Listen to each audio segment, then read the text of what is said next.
See real quick.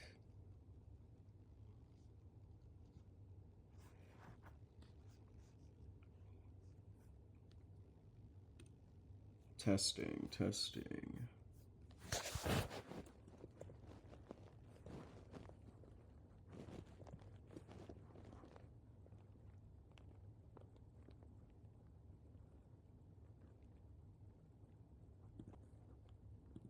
Okay.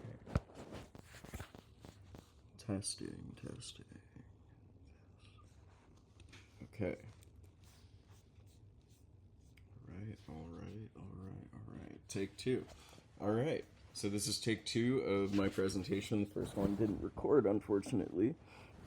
Hi everybody, my name is Gus, and I am going to be doing a presentation on MMA and its national influence, so Global FC.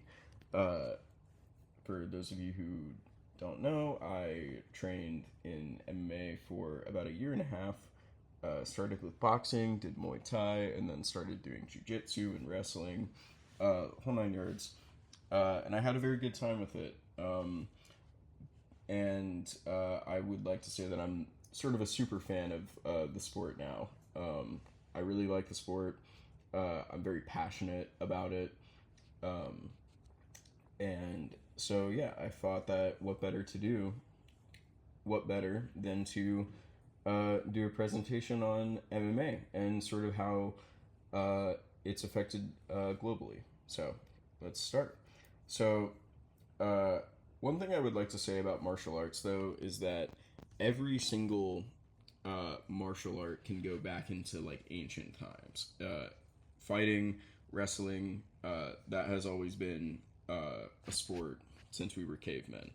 Uh, so I think that a lot of these origins of martial arts and them coming together, that all can go back into ancient times. Every single region has their own sport or has their own sort of martial art that they learned.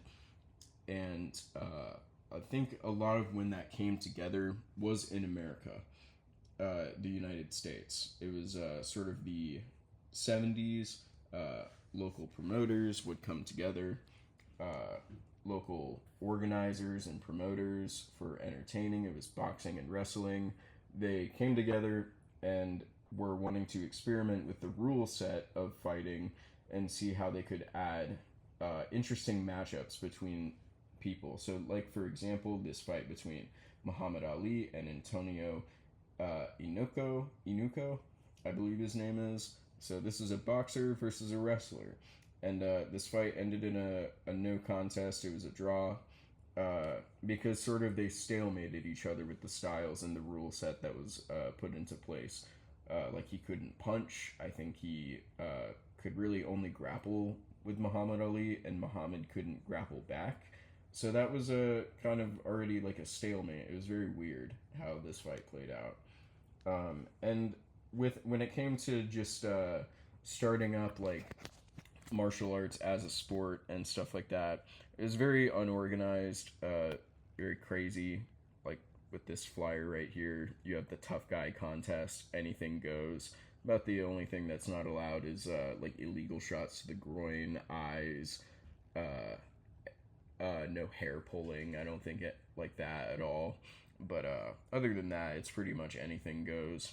And like with the first UFC fight that's ever happened, you can see sort of how they didn't really even care about weight classes at the time. So this is like a guy who's many weight classes above the opponent.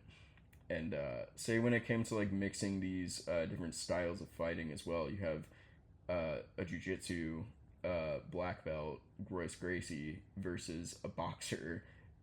And the way that they were trying to figure out the rule set, they didn't even know whether or not to give him one or two gloves or to give him no gloves at all. They're still trying to figure out how these whole rules work, to be honest, with these early fights. So, but a lot of it came from promoters that were just looking to experiment and hold some exhibition fights. And then it later became a combination of all different martial arts into one sport, you have boxing, which originated in UK. You have Russia with wrestling. You have Thailand with Muay Thai, and then also it's interchangeable with kickboxing, which began in the Netherlands. And then you have you have jujitsu, which started in Japan and then was later popularized and changed up in Brazil as well. So already from the start, like talking about how these all of these martial arts go back into the origins of different regions. Like it all goes back far, far before we could even record or document this stuff. Each region has its own fighting style, and they've all sort of come together for MMA. So I feel like that's a very beautiful thing, and yeah, I think that has always like been interesting. Its national influence with each different sport, and the first ever organizations that were held were mainly American, and the two main ones that I would like to talk about to at least like emphasize would be the UFC Ultimate Fighting Championship, which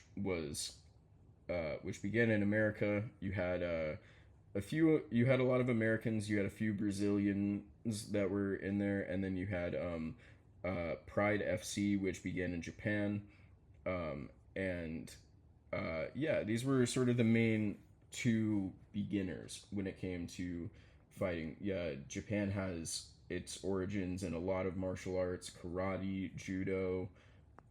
You have you have jujitsu, you have aikido, if you count that one. And yeah, both of these organizations were very influential in the continuation of martial arts in the future. And these began in the early 90s. But fighting can have origins back to the late 70s, early 80s, and also, like we've said before, like fighting has always been around. And then you also have regional promotions as well that sort of all add up to the UFC. But it's depending on sort of the region for a lot of them.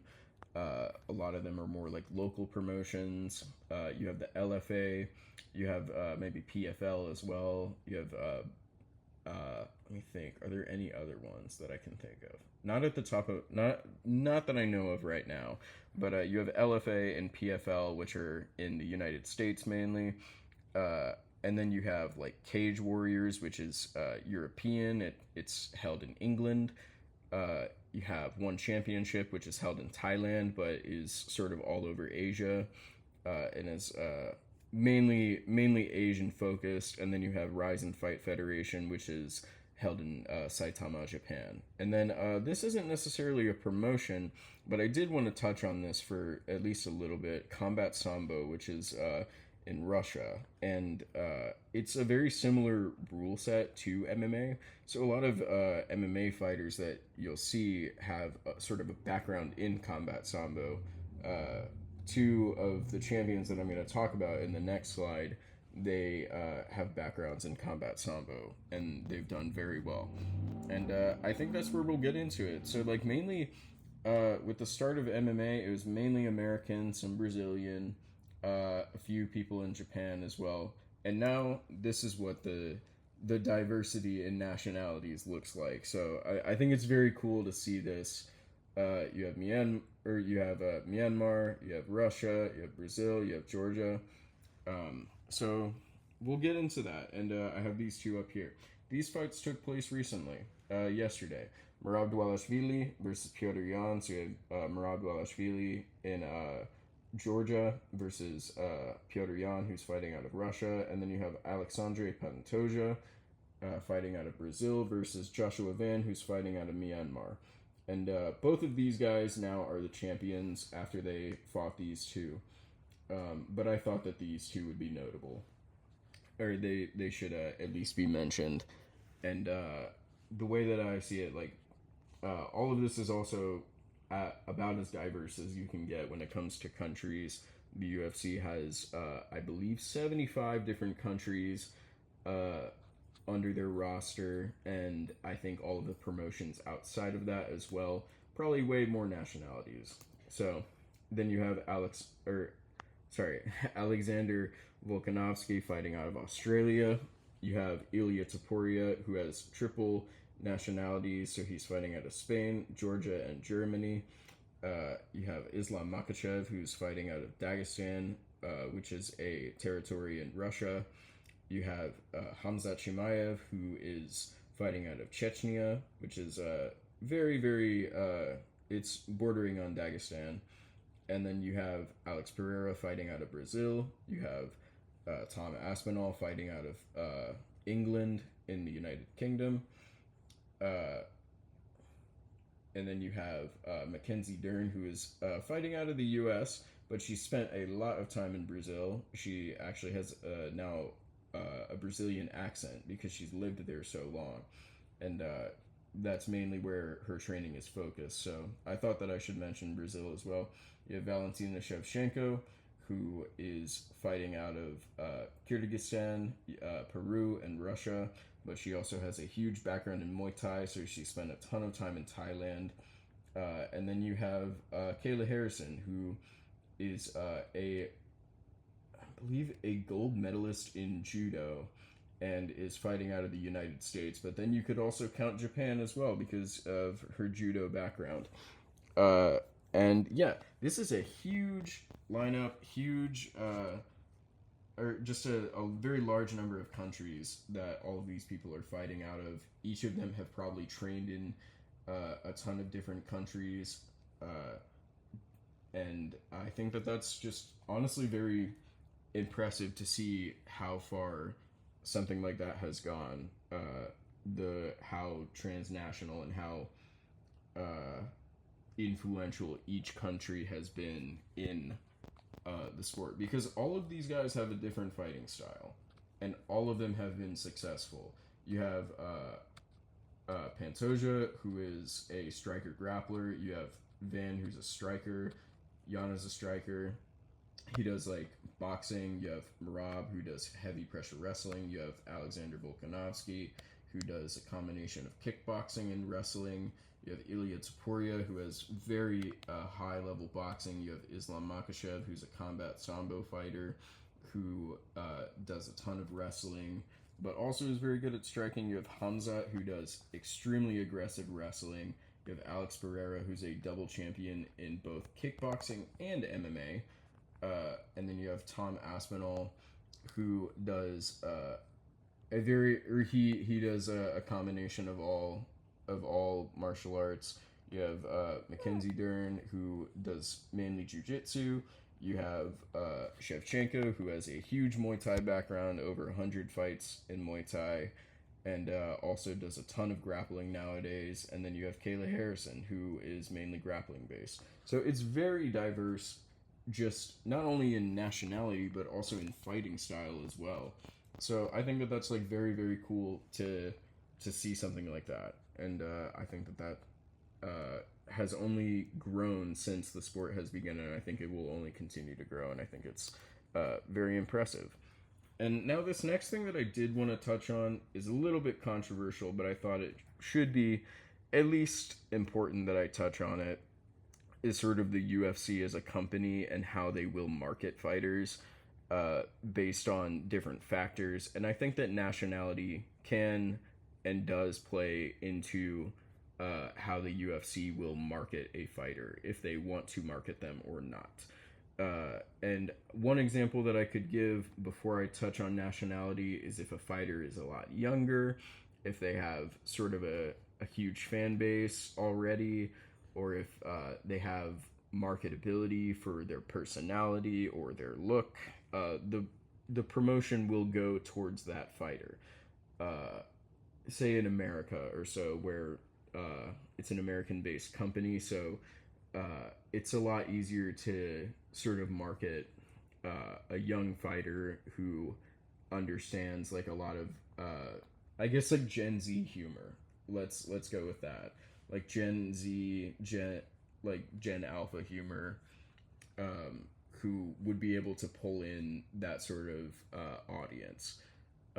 And the way that a lot of these promotions can work can be a little bit corrupt at times, because if a fight goes to decision and it was a very competitive fight and there's an argument for one person winning, the decision can go to the more popular fighter, the more famous, more promotable fighter, which is a lot of the times debated if that is intentional or not, but can be seen as a little bit scummy on the UFC's part for taking away a win from somebody who probably deserved it. And sort of the way that nationality works. Again, this is maybe a little bit controversial, so I apologize if I overstep with anything I say.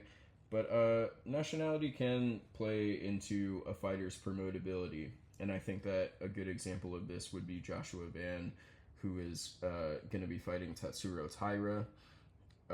And this is because of the controversy with Myanmar. The country is sort of at the people are sort of at war with the government in Myanmar. Sort of a controversial about Myanmar's leaders, and because of that, Joshua Van as a fighter would be a little bit more difficult to market, because there's not really incentive for the UFC to have an event held in Myanmar, or for them to try and get a fan base from Myanmar.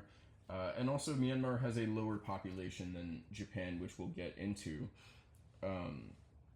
So there's not necessarily any incentive. And also, the UFC is not really being paid by them. So it's essentially no real incentive to have somebody as a champion if they're not necessarily going to market the UFC correctly, which I don't think is a good way of looking at it. I think that if they won the fight, they deserve to be the champion and to keep fighting. But from a company standpoint, unfortunately, that is sort of how they will see promotion of fighters. And none other than Tatsuro Taira here, who fights out of Japan, and who the UFC has been trying to get promotion from for a while now, with getting a Japanese audience, because Japan has a population of over 100 million. They have a lot of promotability behind them, because Japan is a very popular country. It's a very it has a huge fan base, and sort of the way that the UFC has been trying to promote fighters is that if there is a very small number of fighters from a country and they get a new prospect, someone who could make a shot at the title, the UFC will put all of their promotion into that fighter to try and push their marketing. So, for example, that happens with a lot of Japanese fighters, because right now there's only 4 of them in the UFC currently. You have Tatsuro Taira, you have Kai Asakura, you have Mizuki Inoue, and then you have Kyoji Horiguchi. And right now, Taira is the only one who really has any sort of marketable chance of beating Joshua Van and becoming the champion. So what happened right after Joshua Van became the champion, the CEO immediately said, yeah, we're going to look at an event held in Japan to promote this fight, and to possibly try and capitalize on the audience of Japan, which I think I don't necessarily blame that sort of marketing for happening, but I think it is pretty apparent when it happens, even if they're trying to hide if it's like a little bit scummy in nature. But I think it's at least important to talk about that, and to at least touch on that, because I think that that's just important to talk about. And also, I want to mention Kai Asakura as well. He is very, very famous in Japan because of his fights on their local scene, and he has a YouTube channel that is very, very famous. And also another example of them trying to get a Japanese audience is the champion at the time had already beaten all of the contenders in the weight class. So they decided, well, we're going to try and get Kai Asakura from his promotion to fight our champion. And if Kai Asakura wins, we will have a lot of reason to market our fights towards Japan and try and gain that audience and maybe make a little money. So I think that that is sort of how the marketing goes with the UFC in terms of like nationality and stuff like that. So I think that that is about all that I could really touch on with this presentation. I really hope you all enjoyed. I hope I didn't ramble too much. I definitely went over the 5-minute mark, so I apologize. But I really love the sport. I'm very passionate about it, and I like to talk about it. And I hope you all enjoyed my presentation. Thank you.